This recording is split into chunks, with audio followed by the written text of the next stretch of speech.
মুক্তিযোদ্ধার সন্তানকে সম্পত্তি দখলের জন্য মারধরের অভিযোগ, আদালতে মামলা।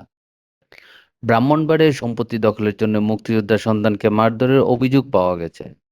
গত ৩০শে সেপ্টেম্বর সোমবার এই বিষয়ে ব্রাহ্মণবাড়িয়ার চিফ জুডিশিয়াল ম্যাজিস্ট্রেট আদালতে মামলা দায়ের করেন প্রয়াত মুক্তিযোদ্ধা হোসেন আলীর ছেলে বাদী জিয়াউর রহমান। জিয়াউর রহমান বলেন, আমি ২০১৯ সালে আমার চাচাতো ভাই জজ মিয়া ও ছুটন মিয়া থেকে ডুবার জায়গা ৩ শতক ও বাড়ির জায়গা ৩ শতক, মোট ৬ শতক জায়গা ক্রয় করি। ডুবার ৩ শতক জায়গা দখল বুঝিয়ে দিলেও বাড়ির ৩ শতক জায়গা তারা এখনো বুঝিয়ে দেননি। জায়গা বুঝিয়ে দেওয়া নিয়ে কথা কাটাকাটির এক পর্যায়ে গত ২৮শে সেপ্টেম্বর শনিবার তারা আমাকে মারধর করে এবং হাতের আঙ্গুল কামড়ে জখম করে। উল্লেখ্য, তারা বিগত প্রায় ২০ বছর ধরে আমাদেরকে জায়গার জন্য বিভিন্ন সময় অত্যাচার নির্যাতন করে আসছে। ২০০৫ সালে আমার বাবা মৃত্যুবরণ করলে তারা আমাদের জাল পরিচয়পত্র তৈরি করার মাধ্যমে এবং আমার মা ও ছোট ভাই সহ আমাকে মারধর করে ভয়ভীতি দেখিয়ে জাল দলিল তৈরি করে ৪.৫ শতাংশ জায়গা জোরপূর্বক দখল করে নেয়। এছাড়াও আমার এই অসহায়ত্ব দেখে সুযোগ পেয়ে কিছু দুষ্কৃতিকারী লোক আমার আরো কিছু জায়গা অবৈধভাবে দখল করে রেখেছে। এ ব্যাপারে আমি ২০১৯ সালে নবীনগর উপজেলা নির্বাহী কর্মকর্তার কাছে এবং এবছর এপ্রিল মাসে সহকারী কমিশনার ভূমি এর কাছে লিখিত অভিযোগ জানিয়েছি। হামলার মামলার আসামি জজ মিয়া বলেন, বাদী জিয়াউর রহমানের সাথে আমার কোনো প্রকার লেনদেন নাই। কথা কাটাকাটির এক পর্যায়ে আমাকে আক্রমণ করলে আমি হাত থেকে বাঁচতে আঙ্গুল কামড়ে ধরি। বাদী জিয়াউর জানান, বিদ্যমান ৩ শতাংশ জায়গা আমি জজ মিয়া ও তার ভাই করিম মিয়ার কাছ থেকে কিনেছি, ফলে তার সাথে লেনদেন না থাকার দাবি সম্পূর্ণ মিথ্যা। এই বিষয়ে ঘটনা প্রত্যক্ষদর্শী ও মামলার সাক্ষী নীলুফা আক্তার বলেন, জিয়াউর রহমান শহর থেকে আসার পর আমার থেকে ২ লাখ টাকা নিয়ে আমির মিয়ার বাড়িতে যাওয়ার পথে টুটন মিয়া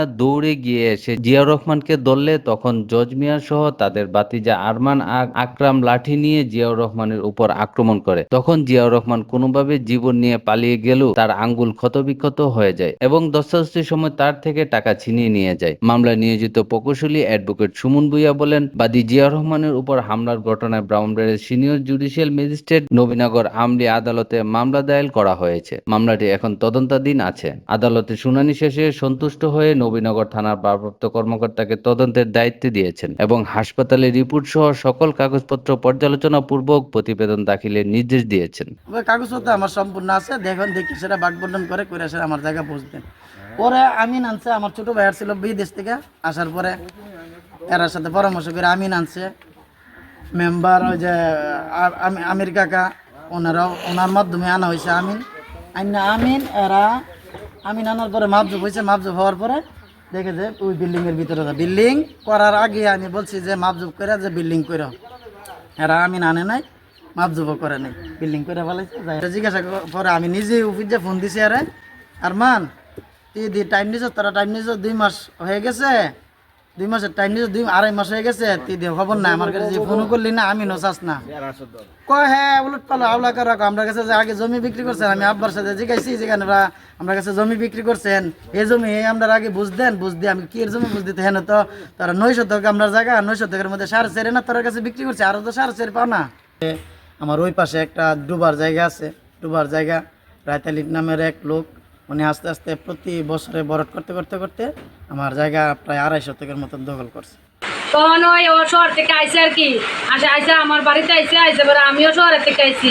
আবার পরে আমার থেকে 2 লাখ টাকা নিছে, নিয়ে আসে এরা যাইতে রয়েছিল আমির মিয়ার বাড়িতে, তারা আমি পিছনে ছিলাম আর ও সামনে দিয়ে আসতেছে।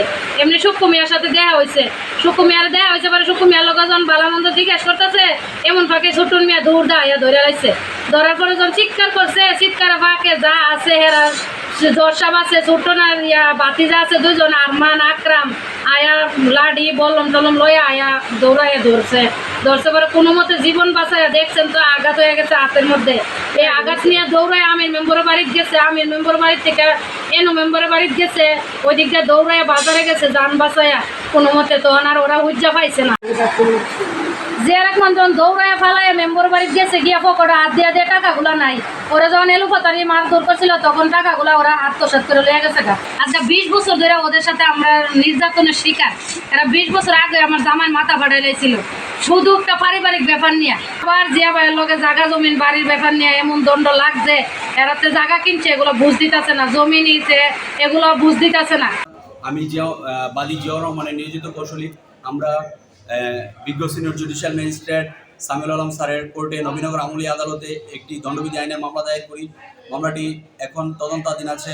বিজ্ঞ আদালত শুনানি আনতে সন্তুষ্ট হয়ে নবীনগর থানার ওসিকে তদন্তের দায়িত্ব দেন এবং এমসি সংগ্রহপূর্বক হাসপাতালের কাগজপত্র পর্যালোচনা করে একটি প্রতিবেদন দাখিলের নির্দেশ দান করেন। মামলাটি এখন তদন্ত পর্যায়ে রয়েছে।